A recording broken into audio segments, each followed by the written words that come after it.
Let's proceed करते हैं ना। तो अब हम अगला टॉपिक करते हैं, इसको हम बोलते हैं पोटेंशियल एनर्जी। ये फिर एक इम्पोर्टेंट टॉपिक है। मैं पोटेंशियल एनर्जी को यू से दिखाता हूँ, ठीक है। तुम बोलोगे पी से क्यों नहीं दिखा रहे? अरे मेरे भाई, पी से पावर है, पी से मोमेंटम है, पी से प्रेशर है, पी से पांडे है ना। तो कुछ नया चीज़ देता है ना। तो पोटेंशियल एनर्जी को मैं दिखा रहा था यू से, ठीक है। ये होता क्या है कि ये एक एनर्जी है, it is an energy related to arrangement और कॉन्फ़िगरेशन।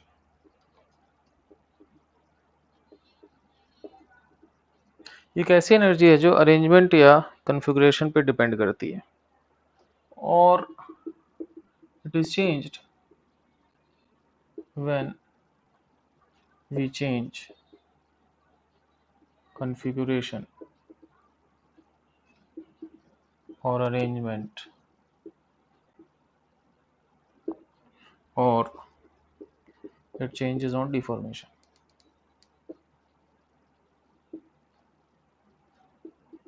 तुमको कहोगे सर क्या चल रहा है, मुझे कुछ समझ नहीं आ रहा। और आपकी राइटिंग तो खैर माशाल्लाह ही, मैं बोलूँगा बिल्कुल माशाल्लाह भाई साहब।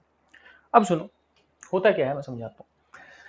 जैसे एक रबर है, रबर में पोटेंशियल एनर्जी होती है। तो वैसे ऐसे है कोई तो कोई दिक्कत नहीं, लेकिन जैसे खींचोगे उसमें पोटेंशियल एनर्जी आ गई। ऐसे स्प्रिंग में होती है, धरती में होती है, ठीक है। अब पोटेंशियल एनर्जी क्या होती है, कितनी होती है, हम देखते हैं। तो हम लोग बचपन से एक ही पोटेंशियल एनर्जी सुनते आए, वो है ग्रेविटेशनल पोटेंशियल, जिसको हम बोलते हैं mgh, ठीक है। अब इसको आप लिखो, मैं आगे चलता हूँ, ठीक है। आप इसको लिख लो अच्छे से।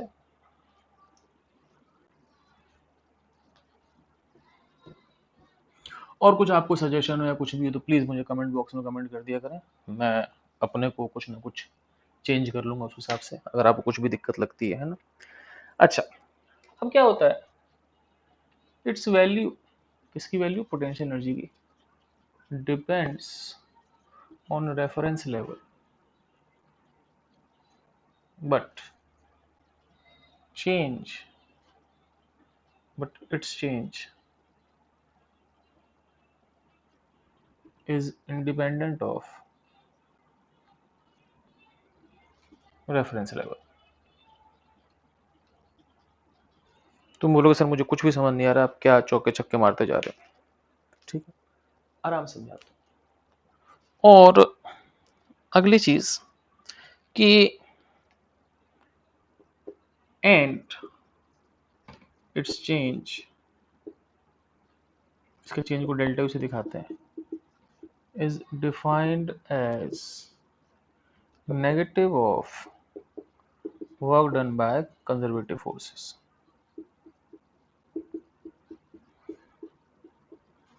तुमको कुछ समझ नहीं आ रहा, मैं बोलूंगा कि मैं समझा ही नहीं रहा, अभी तो बस मैं लिखा रहा हूँ। लिख लिया, ठीक है, लिख लिया। तो अब हम चलते हैं आगे, मैं आपको समझाता हूँ कि मैं क्या कह रहा था।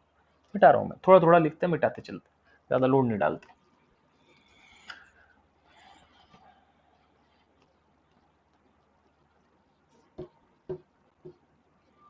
अब एक एक करके आगे चलते हैं।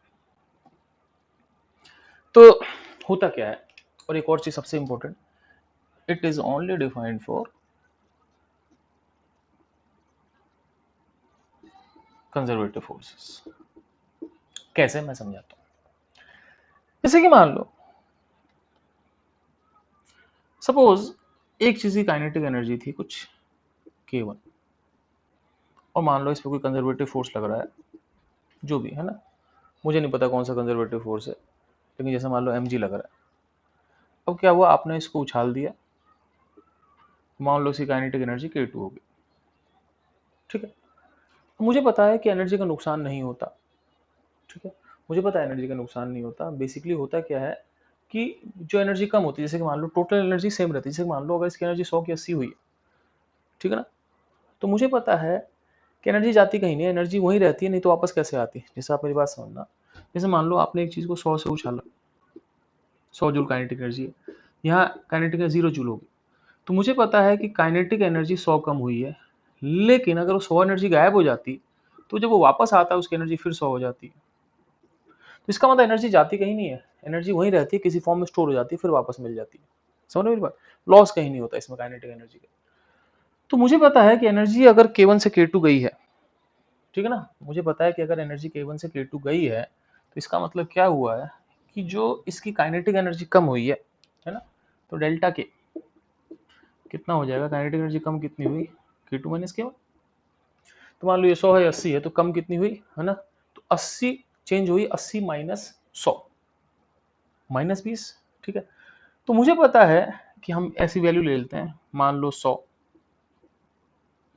मान लो 80। अब डेल्टा के यहाँ पे कितना आ गया, 80 माइनस 100 बराबर कितना, माइनस 20 जूल लेट। ठीक है, ये हो गया। अब मुझे पता है कि जो डेल्टा के है वही वर्क डन होगा कंजर्वेटिव फोर्स का। ठीक है, अब मुझे पता है कि इसकी एनर्जी 20 जूल कम हुई है, लेकिन वो कहीं गई नहीं है, वो एक्चुअली 20 जूल काइनेटिक कम होकर पोटेंशियल में आ गई, क्योंकि वापस मिल जाएगी। तो इसका जो चेंज इन पोटेंशियल होगा वो बेसिकली डेल्टा के का नेगेटिव होगा। क्यों? क्योंकि अगर काइनेटिक 20 कम हुई है तो पोटेंशियल 20 बड़ी होगी। देखो मेरी फिर बात समझना, एनर्जी जाती कहीं नहीं, अगर 100 की जीरो होगी तो 100 पोटेंशियल में स्टोर हो जाएगी, क्योंकि वापस मिल जाती है, वापस तभी मिल सकती है जब वो बर्बाद नहीं हुई हो, इसका मतलब पोटेंशियल में स्टोर हुई है। सिंपल सी बात है कि जितना काइनेटिक एनर्जी कम होगा, है ना, उतना पोटेंशियल एनर्जी बढ़ जाएगा, तभी एनर्जी वापस मिल सकती है। नहीं तो अगर पोटेंशियल एनर्जी नहीं बढ़े, मान लो काइनेटिक कम हुआ 20, पोटेंशियल बढ़ा 10, पोटेंशियल बढ़ा 5, तो वापस नहीं मिल सकता। जितना कम होगा एग्जैक्टली उतना ही पोटेंशियल बढ़ जाएगा। अब डेल्टा के कितना होता है ना, काइनेटिक एनर्जी का चेंज क्या होता है, वर्क डन बाय फोर्स। तो मान लो यहाँ कंजर्वेटिव फोर्स है, तो इसका मतलब डेल्टा यू बराबर negative work done by conservative force. Simple है। तो मान लो कंजर्वेटिव फोर्स ने काम किया -100, है ना, तो चेंजिंग काइनेटिक एनर्जी -100। अगर काइनेटिक एनर्जी का चेंज -100 है तो पोटेंशियल एनर्जी का चेंज +100 हो जाएगा, तो इसका मतलब पोटेंशियल एनर्जी 100 बढ़ जाएगी। सिंपल सी बात है। ठीक है, तो कुछ नहीं करना, जो भी कंजर्वेटिव फोर्स का काम है उसका नेगेटिव कर दो, वो चेंजिंग पोटेंशियल एनर्जी हो जाएगी। ठीक है, इसको फटाफट लिखते रहो। अब आगे चलते हैं। मैं क्या करके सब समझा रहा हूँ, टेंशन मतलब सब समझ में आएगा आपको।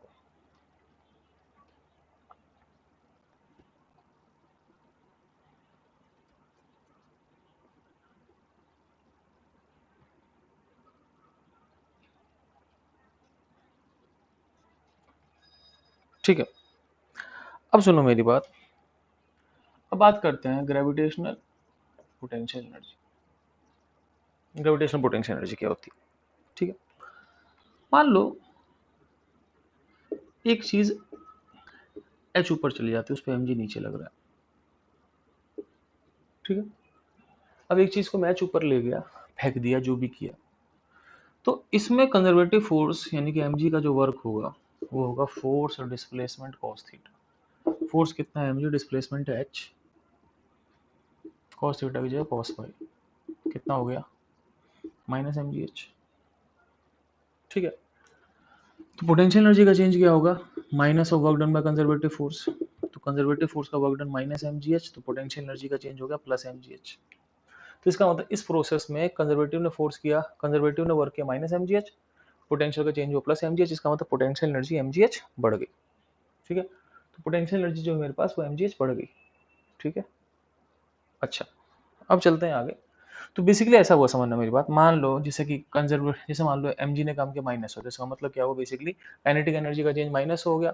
अब काइनेटिक का चेंज -100 हो गया तो पोटेंशियल का चेंज +100 हो गया, पोटेंशियल एनर्जी आपके पास 100 बढ़ गई। ठीक है, अब चलते हैं आगे। ठीक है, तो ये होता है। अब देखो ये चेंज है पोटेंशियल एनर्जी का, चेंज का मतलब ये final potential minus initial potential energy.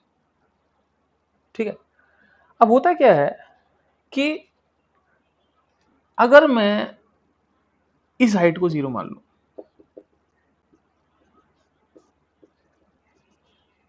ठीक है, और मान लो कि हाइट को छोड़ो, मान लो कि यहां पोटेंशियल एनर्जी 0 मान लूं, अगर मैं यहां पोटेंशियल एनर्जी 0 मान लेता हूं तो इनिशियल पोटेंशियल एनर्जी आपके पास क्या होगी, 0। मान लो यहाँ पोटेंशियल 0 मान लो, तो इसका मतलब फाइनल पोटेंशियल एनर्जी mgh होगी। तो अगर आप बेस लेवल को 0 मान लो तो किसी height H potential energy mgh हो जाती है। ठीक है, तो हम ऐसे ही करते हैं कि हम किसी एक लेवल को 0 मान लेते हैं और उसके हिसाब से हम लिख लेते हैं, ठीक है। तो बेसिकली आप ये समझना, ठीक है, लिख लिया, लिखते रहो। तो बेसिकली मैं ये कह रहा हूँ कि आप किसी एक लेवल को 0 मान लेते हो, उसके हिसाब से किसी हाई टच पोटेंशियल एनर्जी क्या मान लेते हो, mgh मान लेते हो,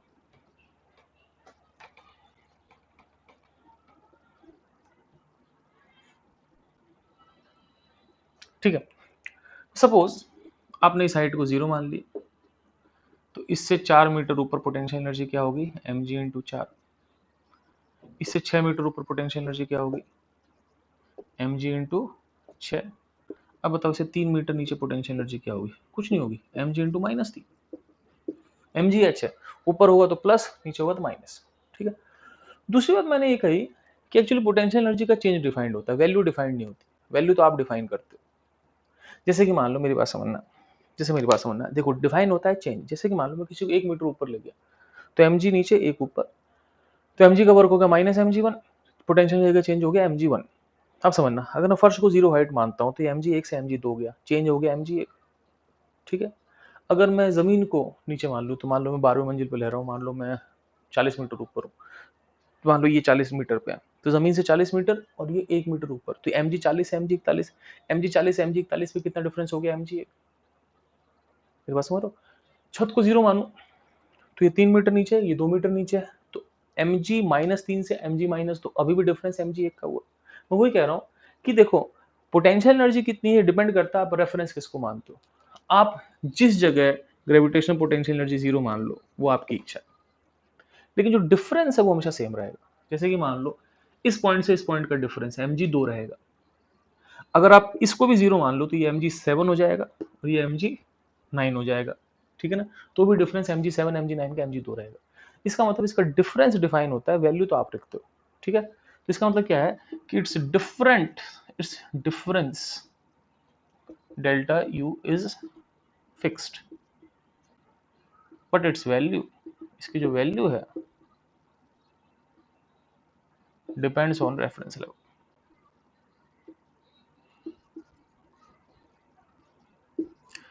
इसकी वैल्यू इस पर डिपेंड करती है कि आपने रेफरेंस लेवल किसको माना है, किसको 0 मानना है, कहाँ पे है ना, लेकिन इसका डिफरेंस जो होता है वो फिक्स होता है, ठीक है। डिफरेंस हो जाएगा -mgh, है ना भाई। अगर mg नीचे h ऊपर, तो -mgh हो रही, वर्क डन हो गया, और डिफरेंस हो जाएगा +mgh। तो जनरली हम किसी भी ग्राउंड लेवल को 0 मान लेते हैं, h हाइट के ऊपर पोटेंशियल एनर्जी mgh मान लेते हैं, ठीक है। अब बात करते हैं आगे, ये हो गया इतना। अब बात करते हैं एक और पोटेंशियल एनर्जी की, फटाफट लिख लो, पॉज करो, लिखो, ठीक है। अब हम बात करते हैं एक और पोटेंशियल एनर्जी की दूसरी, जिसको हम बोलते हैं स्प्रिंग पोटेंशियल एनर्जी, क्योंकि हमारे 11th में 2 ही पोटेंशियल एनर्जी है, एक ग्रेविटेशनल और दूसरी स्प्रिंग।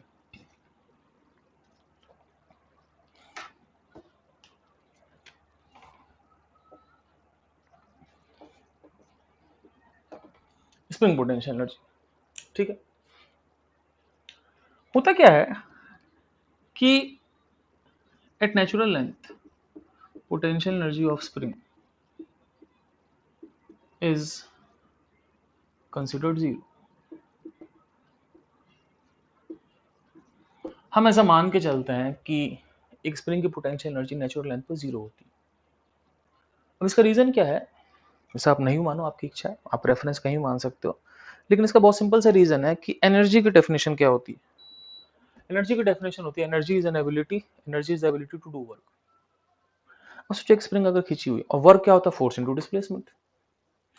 तो अगर कोई चीज फोर्स लगा सकती है तो डिस्प्लेसमेंट भी हो सकती है, वर्क भी कर सकता है। जैसे कि मान लो एक जिंदा इंसान है, चलता फिरता, आईसीयू में नहीं भर्ती है, तो फोर्स लगा सकता है। फोर्स लगाएगा तो डिस्प्लेसमेंट भी होगा। ऐसा नहीं कि हो ही जाएगा, जैसे मैं इस पर कितना फोर्स लगा लूँ नहीं होगा डिस्प्लेसमेंट, लेकिन अगर फोर्स लगा सकता है तो डिस्प्लेसमेंट कर सकता है, तो वर्क कर सकता है। तो जो भी चीज वर्क कर सकती है उसके पास energy, energy is ability to do work. लेकिन एक इंसान आईसीयू में भर्ती, मर गया, वट एवर है, तो वो फोर्स लगा ही नहीं सकता। फोर्स नहीं लगाएगा तो डिस्प्लेसमेंट नहीं होगी, वर्क नहीं होगा, तो उसके पास एबिलिटी टू डू वर्क नहीं है, क्योंकि वो एबिलिटी टू फोर्स लगाओ नहीं है उसके पास। अब एक स्प्रिंग अगर नेचुरल लेंथ पे है तो फोर्स लगा सकती है, नहीं लगा सकती, तो हम मान के चलते हैं कि वहां पर उसकी एबिलिटी टू डू वर्क 0 है, तो वहां पे उसकी पोटेंशियल 0 मान लेते हैं, ठीक है। अब मान लो कि एक स्प्रिंग को आप नेचुरल लेंथ से मान लो खींच करके आप उसको x खींच लेते हैं, ठीक है। अब खींचते ही इसके पास एनर्जी आ गई, क्योंकि ये काम कर सकती, खींच के आपने ब्लॉक लगा दिया, खींच के वापस ले आएगी, तो इसका मतलब काम किया उसने। तो हमको पता है कि यहाँ पे कंजर्वेटिव फोर्स या स्प्रिंग, स्प्रिंग का कंजर्वेटिव फोर्स है, का वर्क डन कितना होगा बच्चों, हाफ के शुरू का स्क्वायर माइनस बाद का स्क्वायर। हाफ के शुरू में कितनी थी 0, बाद में x, minus half k x square हो गया। ठीक है।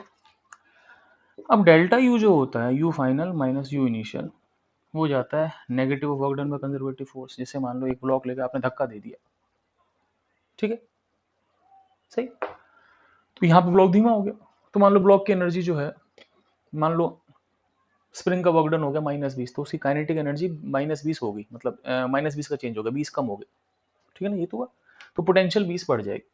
तो जो भी कंजर्वेटिव का काम होगा उसका नेगेटिव डेल्टा यू होगा। अब कंजर्वेटिव फोर्स का वर्क कितना है, minus half k x square, इसका नेगेटिव करो कितना आ जाएगा, प्लस हाफ के एक्स, ठीक है। अब यू फाइनल मतलब किसी एक्स पर पोटेंशियल एनर्जी जहां तक खींचा, यू इनिशियल मतलब जब वो नेचुरल लेंथ पे था वहां की potential energy is equal to half k x square.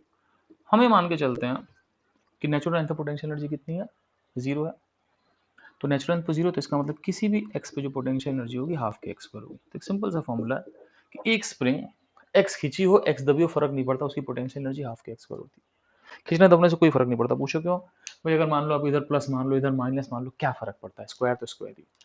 तो एक स्प्रिंग अगर एक्स डिफॉर्म्ड हो नेचुरल लेंथ से, तो उसकी potential energy half k x square होती है, ठीक है। तो ये सिंपल सी चीज थी, और हम एक सिंपल सा क्वेश्चन ले लेते हैं और इस लेक्चर को खत्म करते हैं, फिर हम आगे चलते हैं, ठीक है। तो potential energy half k x,